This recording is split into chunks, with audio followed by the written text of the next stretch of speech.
In today's video, I'll show you how to add the share button to your product pages in Shopify Dawn theme.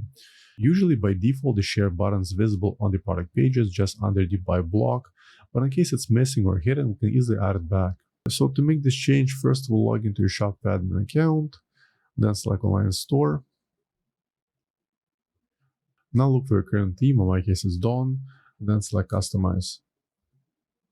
Once the editor loads at the very top, we can drop down menu, then select products, default product, then on the left under template, expand the product information section, and then hover underneath and then select add block. Then under the blocks tab, click on the share block. As you can see, the share button will be displayed at the very top. Let's reposition it just under the buy buttons block right over here. For that, click on the share button and let's drag it just under the buy buttons block. And finally, don't forget to save the changes. Now allow a few minutes for the changes to update, then go back to your products page.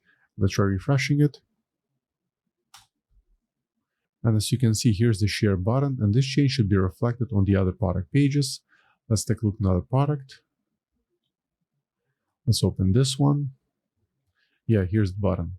So for now, that's all for this video. I hope you found useful. If more Shopify tutorials, please subscribe to my channel. Thank you.